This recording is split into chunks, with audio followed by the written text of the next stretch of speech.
누구나 예수님을 믿게 되면 예수님을 따르는 사람이다라고 해서 예수 그리스도, 그래서 그 그리스도를 따르는 사람이다 이렇게 해서 그리스도인이라고 부릅니다.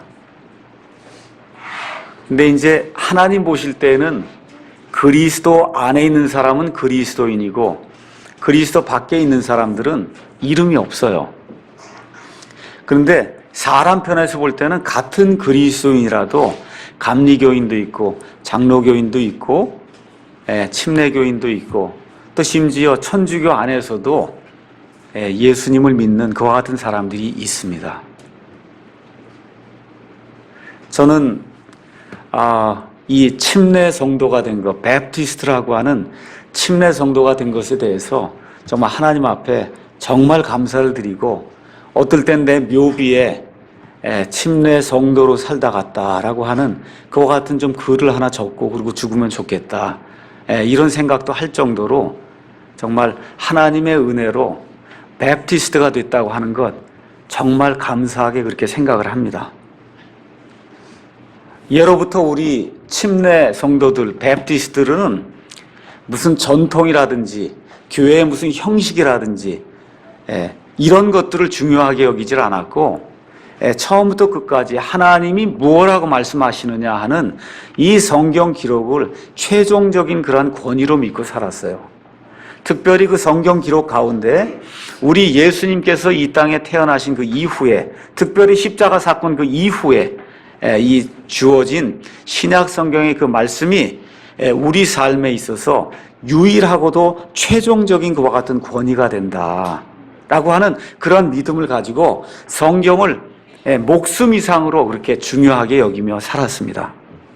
그래서 뭐 장로교회라든지 뭐 감리교회라든지 이런 데는 이제 가서 보면 무슨 교리 문답이 있고 뭘 하라는 거 교회에서 뭐 정해놓은 걸 외우라고 그러고 뭐 이런 것들이 이제 천주교에서 나오다 보니까 이런 전통들이 굉장히 많아요. 근데 베프티스트는 그런 거 없습니다. 그냥 성경을 읽으십시오 해서 성경 자체를 가르쳐주고 성경 자체를 강해를 하고 성경 자체를 공부하는 이와 같은 어떠한 그 모임을 형성하게 됐습니다. 그래서 이 베프티스트들 안에는 성경 공부도 많고 성경 세미나도 많고 성경 학교도 많고 정말 성경과 관련된 뭔가 배우고 가르치고 하는 그런 프로그램들이 우리 베프티스트만큼 많은 이와 같은 그런 교단이나 아니면 모임이 없습니다.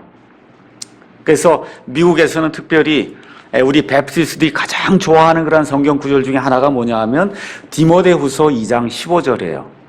너는 진리의 말씀을 바르게 나누어 내 자신을 하나님께 인정받은 자로 부끄러울 것이 없는 일꾼으로 나타내도록 연구하라. Study to show thyself. 지금 이렇게 되어 있거든요. 연구하라고 되어 있어요. 연구를 그냥 더 쉽게 얘기하면 공부하라는 거예요. 너는 이 진리의 말씀을 바르게 나누어 이 진리의 말씀이 어디에 속해 있는지, 누구에게 속한 것인지, 구약에 속한 것인지, 신약에 속한 것인지, 교회 시대에 속한 것인지, 남자에게 속한 것인지, 여자에게 속한 것인지 이 진리의 말씀을 바르게 나누어 내 자신을 하나님께 인정받은 자로 부끄러울 것이 없는 일꾼으로 나타내도록 어떻게 하라고요? 연구하라는 거예요. 우리 베프티스트들이 가장 좋아하는 그런 그 말씀 중에 하나가 여기 디모데후서 2장 15절입니다. 이 말씀과 더불어 디모데전서 4장 15절에서 우리 사도 바울 선생님께서 뭐라고 말씀하고 있냐면 이 젊은 디모데에게 내가 말씀을 통해 유익을 얻은 것이 다른 사람에게 드러나서 보여지도록 하라고 이렇게 이야기하고 있습니다. 그러니까 공부만 열심히 하고 유익을 얻은 것이 사람들에게 나타나서 다른 사람들에게 정말 유익을 끼치는 그런 것이 아니면은 그러면 아무리 성경 공부를 열심히 하고 성경을 파갖고 성경에 있는 모든 진리를 다 안다고 해도 소용이 없다는 거예요. 성경 말씀을 통해서 유익을 얻은 것이 나와 내 옆에 있는 가족과 옆에 있는 친지들과 세상에 나와 함께 일하는 이와 같은 그 동료들에게 나타나 보여줘서 그 사람들 역시 내가 얻은 그러한 그 말씀의 유익을 통해서 유익을 얻을 수 있어야 된다. 성경이 지금 그렇게 이야기를 하고 있습니다. 베프티스트들 가운데 많은 사람들이 성경을 연구하는 가운데 어떠한 폐단이 생기느냐 하면 이렇게 이야기하는 사람이 있어요. 성경을 읽고 공부한 것이 오히려 저주가 됩니다. 영적으로 유익을 끼치지 못합니다. 그렇게 이야기하는 사람들이 많이 있습니다. 여러분이 잘 아시다시피 순복음교회라든지 감리교회라든지 이런 데 가면은 공부는 없어요. 근데 사람들이 굉장히 뜨거운 건 사실입니다. 교제로 모이고 뭐로 모이고 하여튼 간에 무언가 이렇게 열심을 내서 공부가 안 되니까 일단 열심을 내는 거예요. 그렇게 이제 하는 그런 특성이 있어요. 근데 우리 침례교회인들은 알아서 공부하고 이렇게 이제 하다 보니까 각계 전투를 많이 하는 것 같아요. 각계 전투. 혼자서 놉니다. 주로 이렇게 혼자서 이렇게 많이 놀고 하다 보니까 이게 같이 모여갖고 무언가를 이렇게 이루고 섬기고 성도들 도와주고 이런 것들이 특별히 이 침례교인들 가운데는 부족한 게 사실입니다.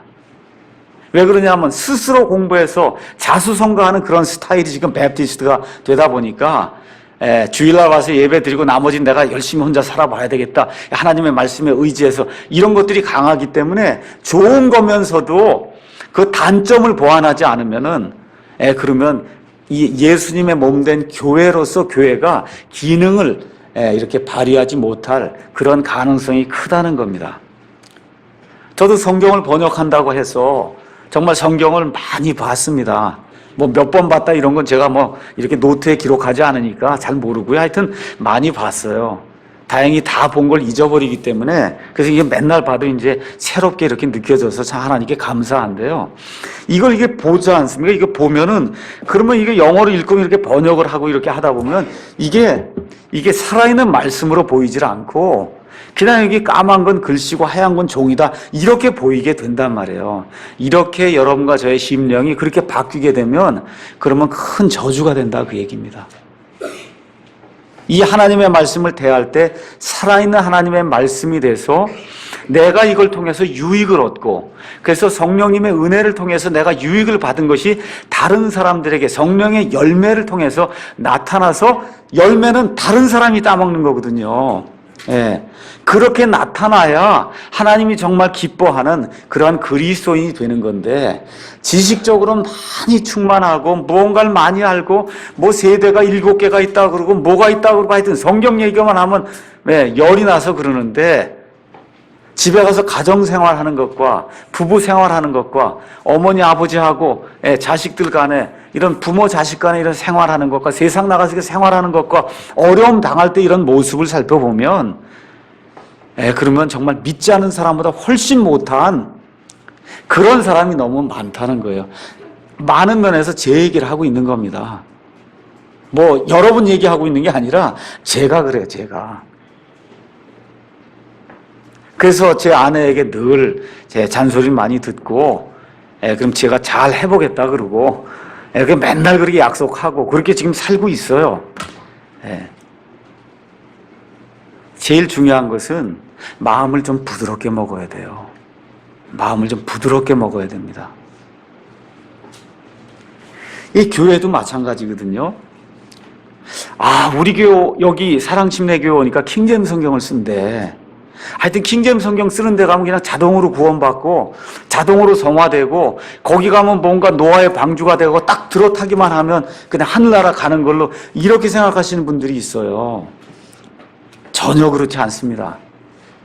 제가 언젠가 한번 이 비유를 말씀드린 적이 있어요. 골프채가 아무리 좋아도 골프채 갖고 골프 성적이 나오는 게 아니에요. 채가 나빠도 개역 성경을 쓰고 하여튼 뭐 좀 부실한 그런 성경을 써도 하나님의 그 은혜 안에 들어와서 골프를 잘하는 사람이 있어요. 근데 그냥 킹제임스 성경, 뭐 독립침례교회, 뭐 어쩌고 이게 얘기를 하고 뭐 성경대로 한다고 얘기를 하는데 골프가 영 실력이 없는 그런 사람이 너무 많다 그 얘기입니다. 이것도 절 두고 하는 얘기입니다. 그러니까 바라기는 골프채도 좋고 골프 성적도 좀 좋아야 된다는 거죠. 골프를 안 쳐봐서 어떻게 쳐야 되는지 제가 모르겠지만 요새 하도 골프 얘기를 많이 하기 때문에 제가 골프로 지금 비유를 드는 거예요.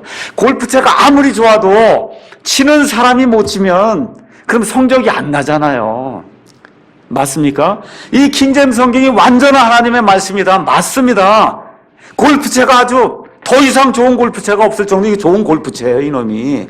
근데 이걸 가지고 저와 여러분이 잘못 휘두르면 점수가 안 난다는 거예요. 점수가 안 난다.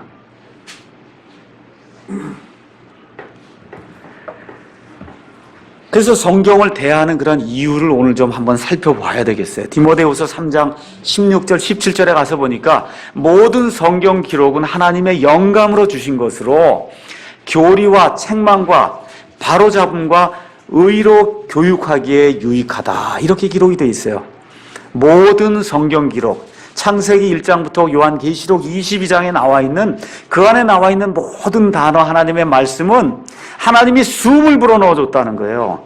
숨을 불어넣어준 그 첫 번째 목적이 올바른 교리를 세우고자 합니다. 지금 성경이 그렇게 이야기를 하고 있어요. 그러면 그 교리 중에 가장 중요한 교리가 뭐냐? 잘 들으세요. 교리 중에 가장 중요한 교리는 내가 누구인가를 아는 것이고, 하나님이 어떤 분이신가를 아는 게, 그게 제일 중요한 거예요. 내가 어떤 존재인가를 알고 하나님이 어떤 분이신가를 알면, 그러면 기독교의 핵심을 다 파악한 거예요. 그럼 모든 게 다 해결이 되는 거예요. 내가 어떤 존재인가를 알고 하나님이 어떤 분이신가를 알기만 하면, 그러면 구원, 성화, 사는 그런 모든 문제가 예수님 안에서 완벽하게 해결이 되는 겁니다. 그래서 오늘은 아는 것이 가장 중요하다라고 하는 그런 설교 제목을 가지고 도대체 뭘 알아야 되는 것인가? 그럼 알게 되면 어떤 특징이 나타나야 되는 것인가? 그걸 저와 여러분의 삶 속에 한번 이렇게 적용해보는 그런 시간을 좀 갖도록 하겠습니다. 우리 예수님께서 요한복음 17장 2절 3절에서 하나님 아버지께 기도하는데 뭐라고 기도합니까? 영생은 이것이니 곧 그들이 유일하신 참 하나님이신 하나님 아버지와 하나님 아버지께서 보내신 자 예수 그리스도를 아는 것이다, 그렇게 이야기를 하고 있거든요. 영생은 다른 데 있질 않아요. 하나님 아버지, 유일하신 참 하나님이신 아버지와 아버지 하나님께서 사람들을 구원하시기 위해서 이 땅에 육신의 몸을 입고 이 땅에 오게 하신 그 예수 그리스도를 제대로 아는 것, 그게 영생이다. 지금 성경이 그렇게 이야기를 하고 있습니다. 그래서 안다라고 하는 말을 영어로 know 이렇게 돼 있고, 이 명사형으로 knowledge라고 이렇게 이제 표현이 되는데, 그래서 영어 이 knowledge를 그대로 우리가 가서 사전 찾아보면 지식이라고 돼 있어요. 지식, 아는 것. 이거 뜻을 가서 사전을 찾아보니까 넓은 뜻으로는 사물에 관한 개개의 단편적이고 실제적이고 경험적인 어떤 그 인식을, 그거를 아는 거다. 이 피아노에 대해서 안다, 의자에 대해서 안다, 마이크에 대해서 안다. 그렇죠? 이렇게 뭐 사람에 대해서 안다, 이렇게 얘기하면 벌써 안다라는 게 어떤 개념인지 여러분 들어오시죠? 엄밀한 뜻으로는 원리적 아니면 통일적으로 조직되어 객관적인 타당성을 요구할 수 있는 판단 체계를, 그걸 지식이라고 이야기합니다. 또 성경 가서 한번 안다라고 하는 그런 단어를 찾아보니까 구약 성경에만 안다고 하는 말이 941회가 나와요. 941회. 굉장히 많이 나오는 거예요. 941회. 그래서 구약 성경에서는 사물이나 사실이나 아니면 어떤 인격체를 안다고 하는 그런 말로서 이 know라고 하는 그런 단어가 성경에 지금 사용이 되고 있습니다. 제일 먼저 어디에 나오냐면 창세기 3장 5절에 가서 보니까 내가 이 선과 악을 알게 하는 이 선악과를 먹게 되면 그러면 선과 악을 내가 알게 되리라, 그렇게 이야기합니다. 그 무슨 얘기냐면 하나님이 정해놓으신 절대적인 그런 표준이 있는데, 이제 이 선과 악을 알게 하는 이 나무를 먹게 되면, 나무의 열매를 먹게 되면 사람 스스로 이게 옳다 그르다 하고 판단하면서 상대적인 그런 윤리 체계를 갖는 그런 시스템이 생길 수 있다라고 지금 이 사탄이 이브에게 와서 이렇게 유혹하는 그와 같은 대목이 그 안에 기록이 돼 있어요. 그때 처음 나오는 말이 안다고 하는 거예요. 안다. 그 다음에 나오는 말이 창세기 4장 1절에 아담이 자기 아내 이브를 알매 이브가 수태하여 가인을 낳았더라, 이렇게 돼 있어요. 개역 성경에는 자기 아내와 동침함에 이렇게 해서 적나라하게 이렇게 표현이 돼 있는데 히브리 말이나 영어 성경이나 해서는 그렇게 돼 있지 않습니다. 자기 아내 이브를 아니까 이브가 수텔에서 아기를 낳았다. 지금 그렇게 이야기해. 참 멋있는 말이에요. 아니까 그랬다는 거예요. 그게 무슨 얘기예요? 남자와 여자가 결혼해서 서로를 알게 될 때 가장 은밀한 그런 부분까지 그 인격체의 모든 것까지 다 알게 되는 그렇게 되는 그런 과정을 안다라고 표현했어요. 그러니까 성경에서 안다라고 하는 그런 말은 어떤 그 인격체와 하나가 된다고 하는 그런 개념이에요. 그러니까 다시 말씀드려서 가인과 이 아담과 이브가 한 인격체가 됐다 그 얘기예요. 그렇게 되니까 수태에서 아기를 낳았는데 그 과정을 안다라고 표현하고 있어요. 그러니까 하나님 아버지를 안다고 하고 예수 그리스도를 안다라고 얘기하는 것은 하나님 아버지와 예수 그리스도와 그 한 인격체가 된다 그런 뜻이에요. 이게 피상적으로 이렇게 뭐 조금 아는 것이 아니고, 그래서 사도 바울의 아니면 사도 베드로의 그런 표현을 볼 것 같으면 베드로후서 1장 3절 4절에 이렇게 얘기해요. 그분을 아는 것을 통해 그분의 신성한 권능이 생명과 하나님의 성품에 속한 모든 것을 우리에게 주셔서 그래서 우리가 하나님의 본성에 참여하는 자가 되게 하신다는 거예요. 뭘 통해서요? 아는 것을 통해. 그분을 아는 것을 통해. 그러니까 안다 그러니까 예수님이 2000년 전에 나셨구나. 뭐 유대인이구나. 아버지가 요셉이구나. 어머니가 뭐 마리아구나. 이런 아는 것을 얘기하는 게 아니에요. 지금 여기 얘기하는 그 안다고 하는 것은 예수 그리스도와 인격적으로 하나가 되는 것을 통해서 그래서 저와 여러분이 하나님의 본성에 참여할 수 있는 그와 같은 특권을 하나님이 주신다는 거야. 그럴 때 이야기할 때 그 안다고 하는 것은 그 인격체와 담이 없이 담 모든 걸 헐어버리고 속속들이 하나가 되는 그와 같은 과정을 성경이 안다라고 표현을 하고 있는 겁니다. 그러니까 믿음이 어디서 생기느냐 하면 아는 데서 생기는 거예요. 그냥 무조건 예수 믿어라. 그런 예수 믿으면 잘못되기 쉽습니다. 어떤 예수를 믿어야 돼요? 성경에 나와 있는 예수. 성경 밖에 있는 예수는 소용이 없어요. 성경 말씀 안에 있는 예수님만 믿어야 돼요. 그러니까 복음을 들어도 최소한 이 성경에 나와 있는 그 예수 그리스도가 제시가 될 때 내가 받아들여야지. 교회 가면 복 받습니다. 예수님이 병 다 고쳐줍니다. 뭐 마귀 내쫓습니다.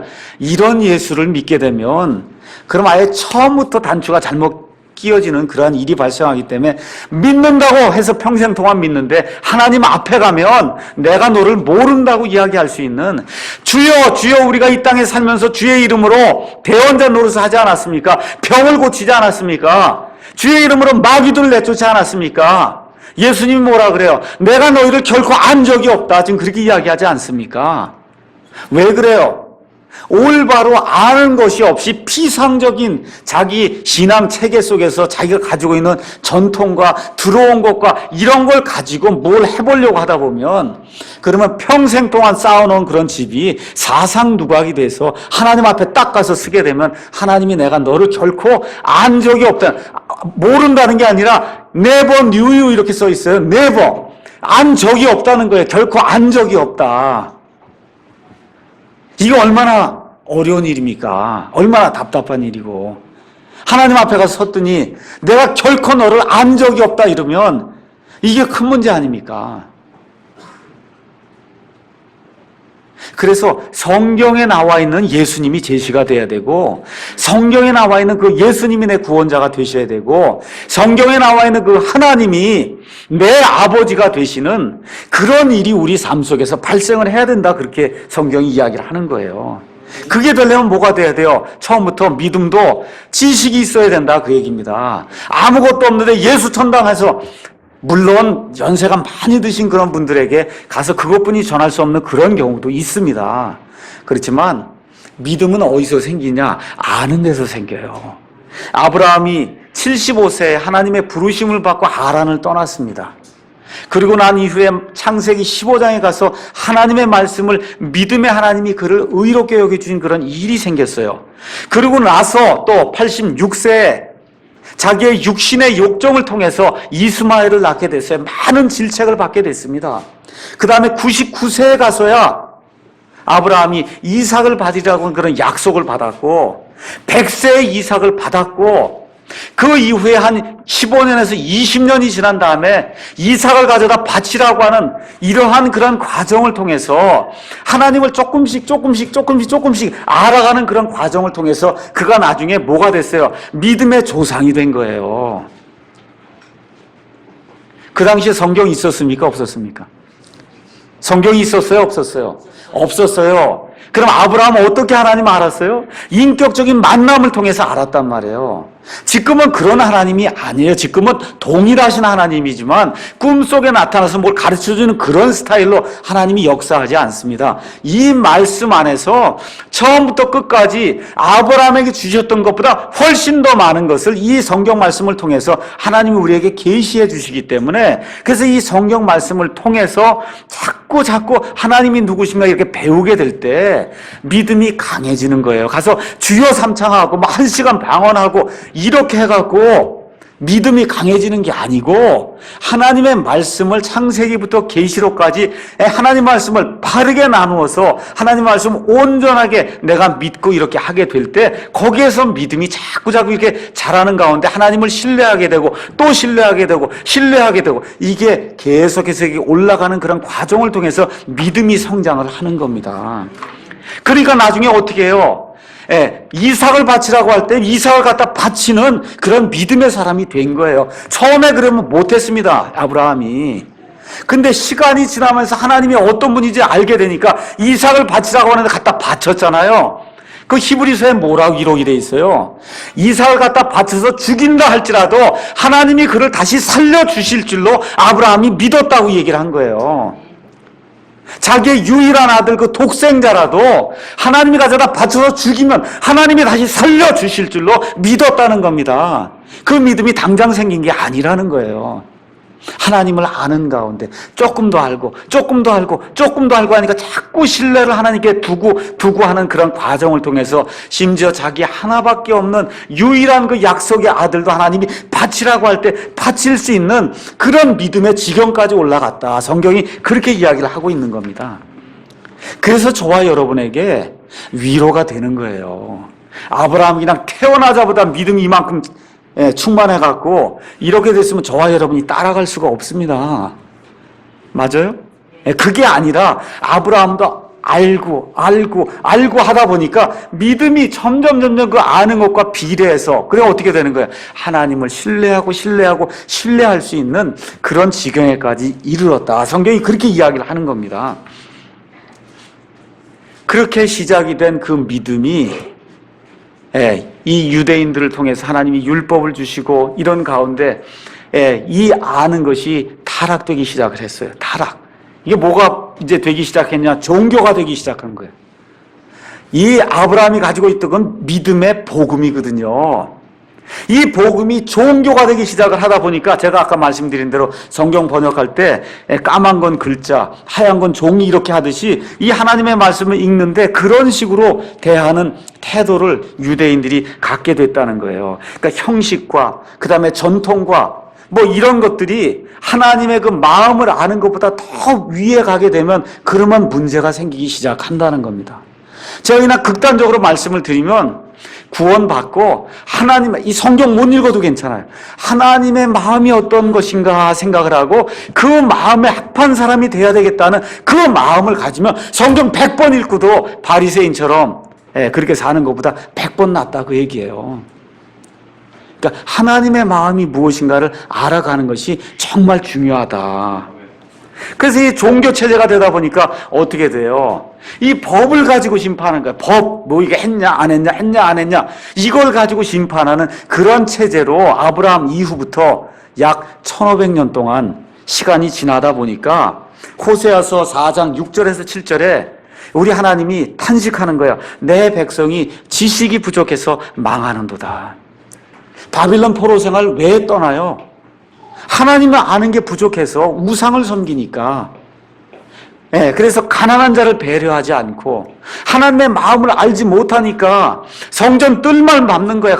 소 갖다 드리고 양 갖다 드리고 피 뿌리고 하는 그러한 눈에 보이는 일만 하지 하나님이 기뻐하시는 그런 일을 하지 않으니까 결국 어떻게 돼? 하나님이 징계를 하시기 위해서 바빌론 땅에 이 모든 사람들을 내다 보내는 그런 일이 발생하니까 내 백성이 지식이 없기 때문에 망한다고 하나님이 탄식하는 그런 말씀이 성경에 기록이 되어 있는 겁니다. 제가 하나 여쭤볼게요. 예수님 당시에 유대인들에게 율법이 있었습니까? 없었습니까? 너무 많았어요. 유대인들에게 구약 성경 말씀이 있었어요? 없었어요? 있었어요. 그런데 우리 예수님께서 하나님이신 우리 예수님이 이 땅에 사람의 몸을 입고 오셔서 누구에게 나타나셨어요? 하나님의 백성이 누구에게 나타나요? 유대인들에게 나타났는데 요한복음 1장 12절에 가서 보니까 그분께서 자기 백성에게 나타났는데 그 자기 백성이 그분을 받아들입니까? 안 받아들입니까? 안 받아들인단 말이에요. 그게 아이러니예요. 하나님의 말씀이 있습니다. 그 말씀을 또 뭐 열심히 적어놓은 그러한 지금식으로 얘기하면 무슨 교동문이라든지 무슨 뭐 교리 문답서라든지 이게 다 많아요. 근데 정작 하나님이 나타나니까 하나님을 못 알아보더라 그런 얘기입니다. 우리에게 킹제임스 성경이 있어요. 이게 있어도 소용이 없다 그 얘기예요. 왜 없느냐 하면 그와 같은 이 타락된 그와 같은 그 지식으로 사람이 이게 가득 차게 되면 그러면 하나님의 마음을 읽지 못하는 그런 일이 발생하게 되면 이 시간에 예수님이 나타나도 저와 여러분이 유대인들처럼 예수님을 배척하는 그런 사람이 될 수밖에 없다. 성경이 그렇게 이야기를 하는 겁니다. 오늘 읽은 말씀을 한번 보겠어요. 마태복음 22장에 그날에 부활이 없다고 말하는 사두개인들이 예수님께 왔다는 겁니다. 자, 사두개인들 지금식으로 얘기하면 국회의원이다 이렇게 생각하시면 돼요. 어려서부터 태어나면서부터 좋은 가문에 태어나서 그래서 많은 율법 공부하고 구약 성경 공부하고 그런데 뭐예요? 성경 말씀은 읽는데 뭐라 그래요? 부활이 없다고 주장한다는 거예요. 부활이 없다. 근데 우리 예수님께서 뭐라고 말씀하시냐면 31절에 죽은 자들의 부활에 관하여는 하나님이 너희에게 말씀하신 것을 너희가 읽지 못했냐? 너희 성경 기록이 있지 않냐? 율법도 있지 않냐? 교리문답서가 있지 않냐? 하나님이 뭐라 그러냐? 출애굽기 3장에 모세에게 나타나서 하나님이 뭐라고 말씀하세요? 나는 내 아버지 하나님이요 곧 아브라함과 이삭과 야곱의 하나님이라 하나님이 그렇게 말씀하지 않았냐? 그럼 뭐라고 얘기하는 거예요? 아브라함과 이삭과 야곱이 살아있기 때문에 나는 산 자의 하나님이지 죽은 자의 하나님이 아니다. 이 말씀을 내가 여태까지 읽지 못했냐? 이게 사두개인들이 읽었어요? 읽지 못했어요? 읽었어요. 성경 말씀이 있었기 때문에 출애굽기를 많이 읽었습니다. 그래서 그 안에 있는 말씀 아브라함의 하나님이요 이삭의 하나님이요 야곱의 하나님이다. 나는 산자의 하나님이다. 이거 읽었어요? 못 읽었어요? 읽었단 말이에요. 읽었는데 소용이 없다 그 얘기예요. 킹제임스 성경 이거 해서 읽어봐야 소용이 없는 일이 지금 그 당시에 사두개인들에게 일어났던 것처럼 지금 이 시간에도 저와 여러분에게 일어날 수 있다. 성경이 그렇게 이야기를 하는 겁니다. 다니엘서 12장 3절, 다니엘서 12장 2절, 다니엘서 12장 13절 이런 데 가서 보시면 거기에 하나님께서 이미 다니엘을 통해서 마지막 때 부활이 있을 것을 명백하게 말씀해 주셨어요. 이사야서 20장 19절에도 유대인들이 부활할 것을 7년 환란기가 끝난 이후에 유대인들이 부활한다고 하는 것을 명백하게 그 안에 하나님이 기록을 해 주셔서 유대인들이 성경을 읽으면 누구나 다 할 수 있는 그런 이야기입니다. 근데 믿어요 안 믿어요? 안 믿는단 말이에요. 읽었어요 안 읽었어요? 읽었어요. 예수님이 태어났습니다. 동방에서 지혜자들이 왔어요. 헤롯이 성경 박사들을 부르지 않습니까? 메시아가 태어나면 어디에서 태어나겠느냐? 그러니까 뭐라 그래? 유대 땅 베들레헴입니다. 얘기하는데 가서 경배하러 갑니까? 안 갑니까? 안 간단 말이에요. 읽긴 읽고 알긴 다 아는데 그것이 하나님의 마음을 아는 것과 하나님을 기쁘시게 하는 그런 방향으로 적용이 안 된다는 거예요. 적용이. 그럼 어떻게 되는 거예요? 그럼 읽으나 마나하다. 그럼 하나님이 뭐라고 얘기해요? 나중에 하나님의 심판석 앞에 가서 쓰면 내가 너를 결코 안 적이 없다. 하나님이 그렇게 우리에게 선포하신다는 겁니다. 그래서 요한복음 9장 39절에서 41절, 이거 중요하니까 한번 읽어보겠습니다. 우리 예수님께서 날 때부터 눈먼 사람을 실로암 못에 보내갖고 예수님이 고쳐주셨습니다. 그 고쳐주신 이후에 우리 예수님이 맨 마지막에 결론을 내리시는 그런 말씀이 요한복음 9장 39절에서 41절에 기록되어 있습니다. 예수님께서 이르시되 내가 심판하려고 이 세상에 왔으니, 잘 들으세요, 이것은 보지 못하는 자들은 보게 하고 보는 자들은 눈멀게 하려 함이라 하시매, 그분과 함께 있던 바리새인들 중에 어떤 사람들이 이 말씀들을 듣고 그분께 이르되 우리도 눈 멀었느냐 하니, 예수님께서 그들에게 이르시되 너희가 눈 멀었다면 죄가 없으려니와 지금 너희가 본다고 함으로 너희 죄가 남아있느니라. 여러분과 죄가 하나님 앞에 고개 뻣뻣이 들고 내가 다 압니다 하고 얘기하면 바로 이 꼴이 된다는 거예요. 다 본다 그러고 내가 다 안다 그러고, 뭐 킹제임 성경이 뭐 어떻고 베프티스트가 어떻고 펀더멘탈한 게 뭐 어떻고 독립신학이 어떻고 다 안다고 하는데, 우리 예수님 볼 때 너가 눈 멀었다고 하면은 그러면 말짱 도루묵이라는 겁니다. 그러니까 어떤 심정으로 하나님 앞에 서야 돼요? 나는 눈이 멀었습니다. 내 눈을 떠서 하나님의 진리를 좀 볼 수 있도록 하나님 은혜를 베풀어 주십시오 하고 납작 엎드러져서 하나님의 은혜를 구하는 그런 심정이 있지 않으면 킹제임 성경이 끼고 다녀봐야 아무 효과가 없다, 성경이 그렇게 이야기를 하는 겁니다. 그래서 고린도후서 3장 6절에 율법 작구에 이 글자는 사람을 죽이는데 그런데 영은 생명을 주느니라 라고 이야기하면서 우리 예수님이 뭐라고 말씀하세요? 요한복음 6장 63절에 내가 이르는 말들은 영이요 생명이니라 해서, 이 말씀을 읽으실 때 영과 생명의 말씀으로 내 사람을, 속사람을 변화시킬 수 있는 그런 말씀을 이걸 받아들여서 가장 기본이 되는 것이 무엇인가, 이걸 살펴보셔서 나를 알고 하나님을 알게 되면, 그러면 우리의 삶이 하나님 보시기에 합당한 그런 삶으로 변할 수밖에 없다는 거예요. 그러니까 목사의 설교 주제도 매일 이것만 이야기해야 되는 거예요. 사람이 어떤 존재고 하나님이 어떤 분이시고 예수 그리스도가 어떤 분이시고, 이게 돼야 된다 그 얘기입니다. 복 준다 그러고 거짓말 팅팅하고 이러면 안 된다는 거예요. 그 목사가 이 강단에 서서 성도들 위협하고 내려치고 이거 해갖고는 변화가 안 생깁니다. 여러분과 제가 성경 공부하는 것도 마찬가지예요. 매일 가서 성경 읽죠, 여러분? 읽습니까? 그 읽는 것도 마찬가지예요. 목사가 보내주니까 가서 읽어야 되겠구나 하고 숙제하는 심정으로 아무것도 모르고 일과를 끝내야 되겠다는 그런 심정으로 읽으면 아무 소용이 없어요. 한 절을 읽다 한 장을 읽더라도 이것을 내 생명의 양식으로 내 영을 살리는 그런 말씀으로 내가 읽어야 되겠다고 할 때, 그때 우리 가운데 변화가 생기는 거예요.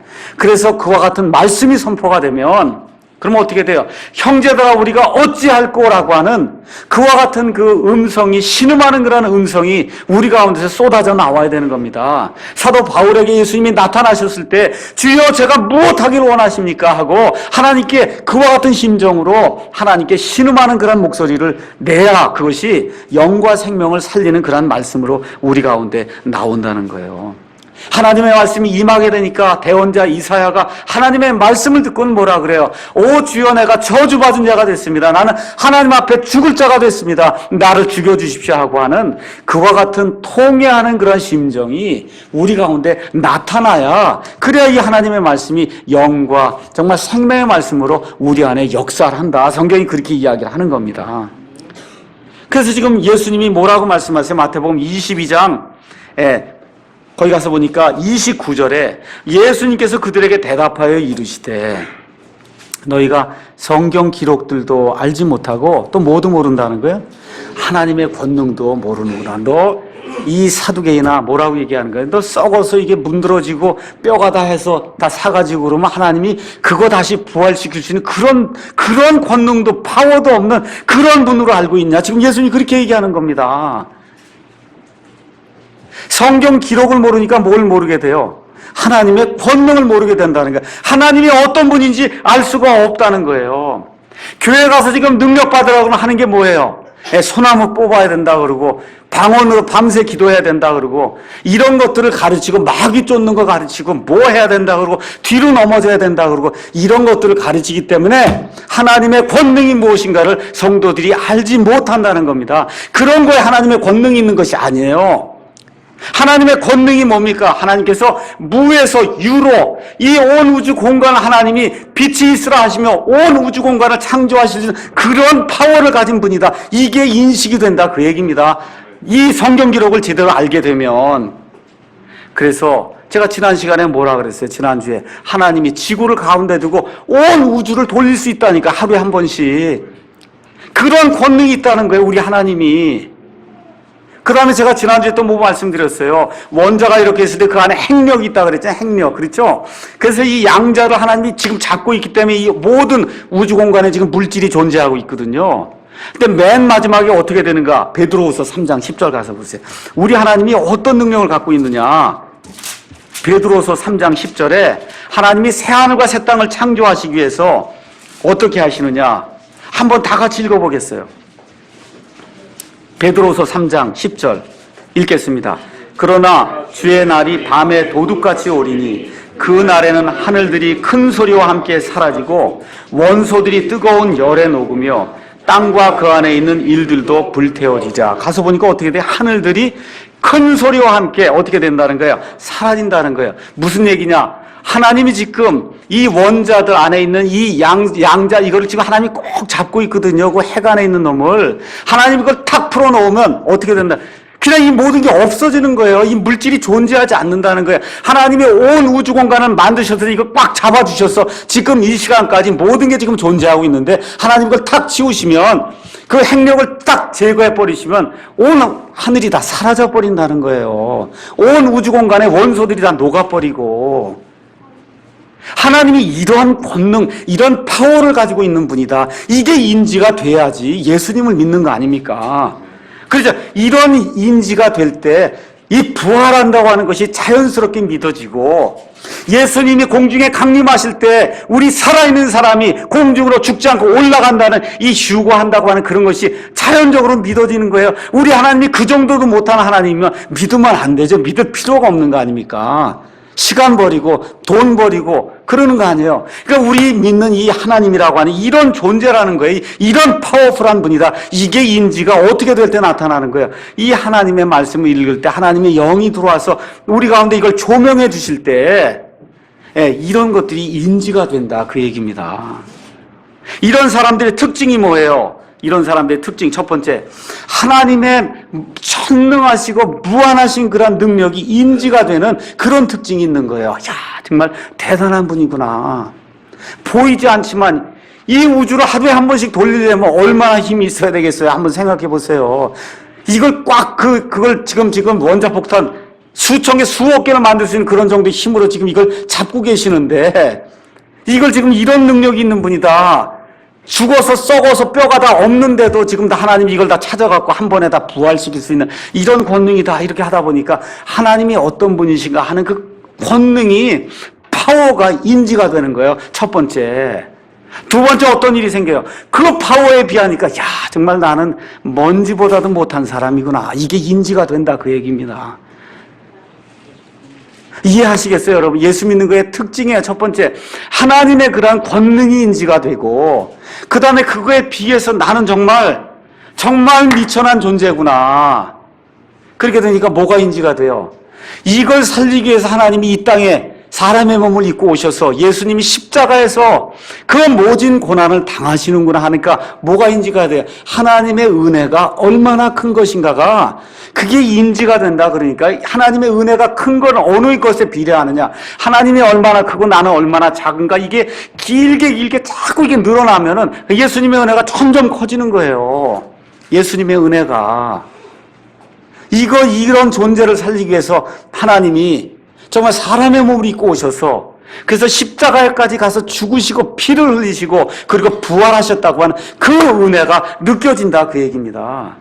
그렇게 되니까 어떻게 돼요? 성경에 대한 확신이 아주 강하게 생기는 거예요. 성경에 대한 확신, 삶의 변화가 생기는 거예요. 그것 중에 가장 두드러지는 게 교만한 게 없어지는 거예요.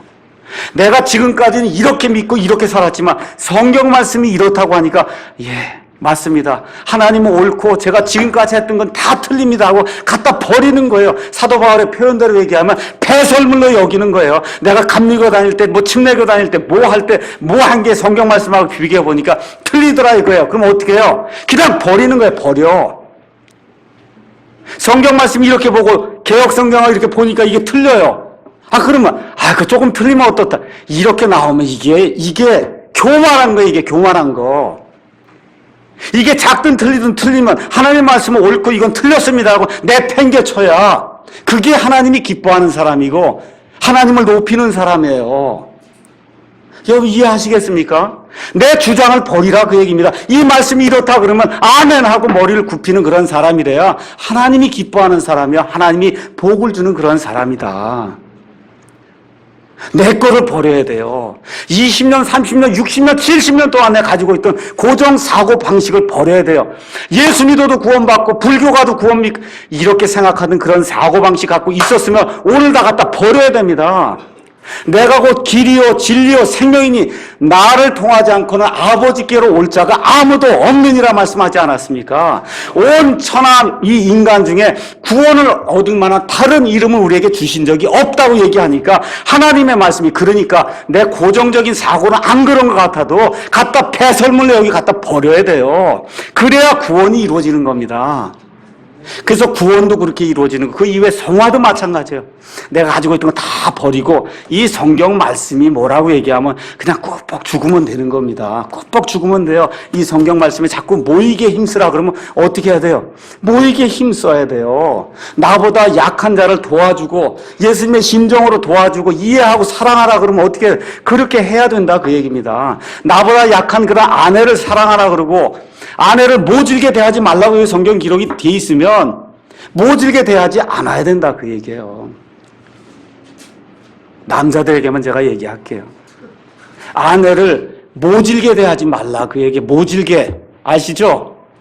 모질게 대하는 거 아시죠? 우리 남자들 알아요 몰라요? 그렇게 하지 말라 그러니까 모질게 대하지. 아멘이 없어요. 어째 아멘 하세요. 모질게 대하지 말아야 됩니다.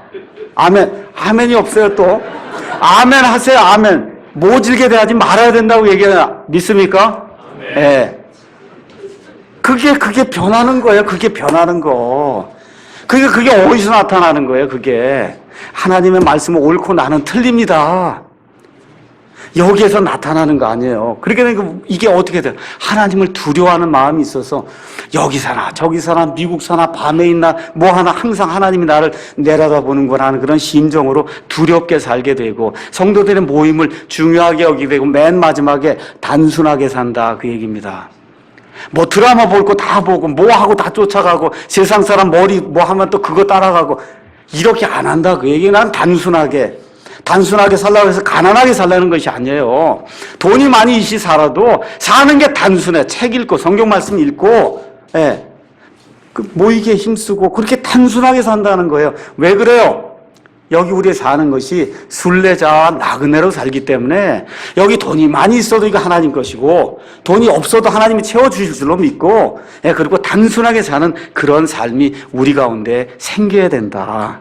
그게 아는 것이 제대로 박힌 사람의 특징으로 나타난다 그 얘기입니다. 그럼 이렇게 되면 나머지 일은 하나님이 책임지는 거죠. 맞습니까? 나머지 일은 하나님이 책임지는 거 아니에요. 너희는 하나님의 왕국과 그분의 의를 구하라. 그래야만 이 모든 것을 너희에게 더해 주시리라 그랬잖아요. 이게 제 말입니까? 하나님 말씀입니까? 그래 하나님 말씀이니까 꾸벅 죽으면 되는 거예요. 꾸벅 죽으면 되는 거야. 하나님의 왕국과 하나님의 그 통치와 하나님의 의를 구하면 나머지 모든 것들은 너희에게 더해 주시겠다고 얘기했으니까 우리가 그것대로 믿고 그렇다 그래서 예수 믿으면 물질이 해서 만사형통한다. 하나님 그런 거 약속한 적이 없습니다. 사도 바울의 표현대로 이야기하면 내가 부한 데 거할 줄 알고 또 풍성한 데 거할 줄도 알고 가난한 데 거할 줄도 알고 그렇죠? 궁핍한 데 거할 줄도 알고 어떤 상황에서든지 나를 강하게 하시는 그리스도를 통해 내가 모든 것을 할 수 있느니라. 궁핍한 데서도, 풍성한 데서도, 많은 것이 있는 데서도 없는 데서도 그런 것들을 감당할 수 있는, 그래서 사도 바울의 그런 표현을 따르면 이런 것을 누가 감당하려? 세상의 사람들은 감당할 수가 없어요. 우리 예수 믿는 사람들만이 이런 일들을 감당할 수 있는 거예요. 그래서 믿지 않고 죽어가는 그런 사람들에겐 우리가 사망의 그런 냄새를 피우는 그런 사람이 되는 것이고, 그렇지 않고 예수님 안에 들어있는 그런 사람들에게 우리가 생명의 그런 냄새를 피우는 그런 사람이 된다는 거예요. 이런 걸 누가 감당할 수 있겠냐? 예수 믿는 사람만 감당할 수 있다는 겁니다. 말씀을 요약하겠습니다. 제가 오늘 저를 두고 이렇게 이야기를 많이 했습니다. 참 답답한 그런 일들이 나이가 들다 보니까 제 삶 속에서 발생을 합니다. 도저히 이게 있을 수 있는 일인가 하는 그런 일들이 삶 속에서 발생을 하거든요. 근데 어떻게 해요? 하나님 앞에 무릎 꿇고 그냥 펄썩 주저앉고 주여 살려주십시오. 그거 외에는 무슨 방법이 있어요? 사람이 할 수 있는 일이 없는데. 그래서 가만히 이렇게 삶을 돌이켜보면 딱 사람이 두 종류로 나타나는 거예요. 고개 그냥 그래도 고개 뻣뻣이 들고 나 혼자 할 수 있다 그러고 나가다가 지옥불 속으로 들어가는 그런 사람이 있고, 하나님의 그런 징계와 이런 말씀을 통해서 무언가 이렇게 오게 되면 그러면 내게 주는 말씀이구나 하고 마음을 고쳐야 돼. 제가 이번 주에 문자 다 보냈잖아요. 그렇죠? 아, 이건 A 형제에게 주는 말씀을 목사님이 보냈구나. 이게 이렇게 되면 그러면 망할 사람이야. 이 사람은 망할 사람. 이 말씀에 오면 그렇지, 이게 내게 주는 말씀이구나 이렇게 생각을 하고는 좀 고쳐먹고 하나님 앞에 좀 마음 부드럽게 이렇게 나가야 되겠구나 이렇게 해야 되는데, 이건 B 형제에게 주는 거고 이건 목사가 받아야 할 말을 왜 나한테 보냈을까 이렇게 얘기하고 이러면 그러면 어떻게 되는 거예요? 이게 망할 사람이란 말이에요. 이해하시겠죠? 예. 그래서 마음을 부드럽게 먹어야 돼요. 마음을 부드럽게 먹으면 하나님이 같이 해줍니다. 그래서 이번 한 주간 동안 우리가 정말 킹게임 성경도 들고 독립교회도 하고 바르게 하고 이런 모든 것 가운데 내가 혹시라도 마음을 딱딱하게 그렇게 먹고 내가 다 한다 그러고 그렇게 교만하게 하나님 앞에 군 것이 있으면 하나님 앞에 내어놓고, 하나님 제가 정말 죽을 죄인입니다. 먼지보다도 못한 사람입니다. 하나님 은혜로 저를 구원해 주셨사오니 제가 이제 이 하나님의 말씀을 영과 정말 이 생명의 말씀으로 받아들여서 정말 자양분으로 받아들여서 내 삶이 변화될 수 있도록 우리 하나님께서 저와 함께 해 주십시오 하고 하나님 앞에 간구하게 될 때 우리 성령님께서 저와 여러분의 삶을 아름답게 만들어 주시는 그런 아름다운 한 주간이 되기를 우리 예수님의 이름으로 축원합니다. 네, 기도하시겠습니다.